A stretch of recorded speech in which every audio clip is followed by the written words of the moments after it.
Le projet qu'on va présenter ici propose de parler d'un sujet antérieur à la cité universitaire qui sont les carrières souterraines de calcaire du sud parisien. Ces carrières ont permis d'édifier la plupart des bâtiments parisiens jusqu'au début du 19e siècle. Ces carrières étaient composées d'un réseau de tunnels et de piliers et aujourd'hui l'entièreté de ces carrières a été remblayée. Notre intervention propose de remettre en valeur l'existence de ces carrières et de les montrer au niveau du sol de la cité universitaire. Pour ce faire, on a décidé d'utiliser un langage propre au jardin, donc une prairie, et en accord avec les bâtiments environnants. Donc notre intervention est composée de points et de lignes qui expriment les piliers souterrains et les galeries souterraines, donc des anciennes carrières de Paris. Les points sont donc exprimés par des blocs de béton qui sont légèrement creusés à la surface, qui permettent ainsi de recueillir les eaux et créant ainsi des formes organiques qui viennent refléter le feuillage des arbres en surface, créant ainsi un rapport entre le dessus et le dessous, entre le visible et l'invisible, et questionnant notre rapport au sol. Les lignes sont-elles exprimées par des fauches ponctuelles de la prairie, une prairie qui va pousser lentement et qui va ainsi modifier notre rapport à l'intervention sur tout le long de l'exposition.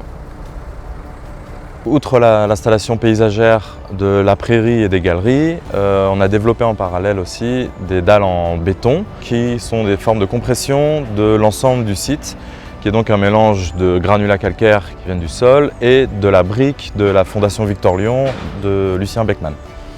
Ce que nous a permis finalement la participation au concours Jardin du Monde en Mouvement de la Cité universitaire, ça a été de pousser notre recherche autour du développement de nouvelles formes de béton.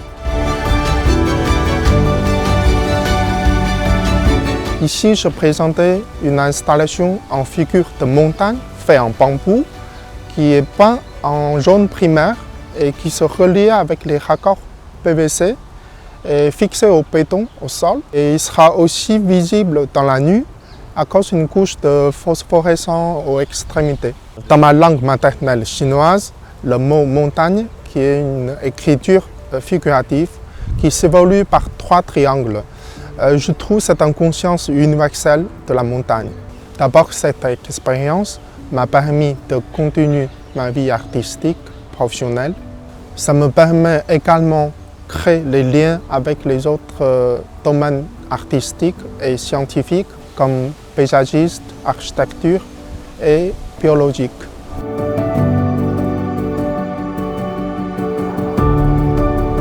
Yudi Muiheng, pour nous, c'est une création paysagère autour de la santé.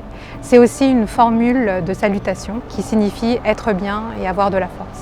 C'est un jardin éphémère qui s'inspire des travaux de Richard Potier, un anthropologue qui a suivi des médecins au Laos, des Moyas. Pour lui, nous avons perdu en partie le sens du mot guérir et le sens de la maladie. Cette installation paysagère propose toute cette grammaire en s'inspirant des jardins domestiques Lao, faits de plantes avec un pouvoir, en pot ou spontané. Il y a des plaques translucides colorées qui appellent au loin et invitent à s'intéresser à ce qu'une 60aine de plantes pourraient nous dire à travers des étiquettes amulettes.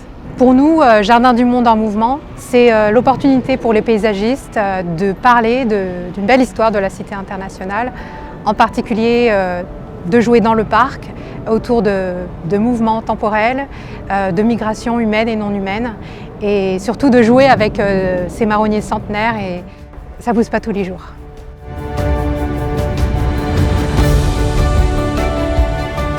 Donc Mélovitron Parisis s'interroge la place d'une agriculture locale et éco-responsable dans notre milieu urbain quotidien. Et c'est à travers la culture du melon, donc un fruit estival traditionnel mais aussi un symbole d'une production agricole intensive et mondialisée, que nous avons souhaité réinvoquer les murs à fruits, qui sont des petites constructions agricoles vernaculaires largement répandues en Île-de-France au XIXe siècle. Donc le principe est simple, un mur en masse en terre crue couplé à une vitrine emmagasine la chaleur solaire durant toute la journée et la restitue très lentement durant la nuit. Et donc ce principe permet de créer un microclimat propice à la pousse des melons. Ajouté à cela, on a planté différentes fleurs et graminées qui, elles, attirent des insectes qui, eux, à leur tour, vont lutter contre les nuisibles qui pourraient nuire à la bonne pousse. Donc, grâce à l'appel à projet pour le Festival des Jardins du Monde en Mouvement, ça nous a permis d'expérimenter et de construire selon des thématiques qui nous sont chères, à savoir l'architecture issue du réemploi et également les problématiques qui touchent au milieu agricole.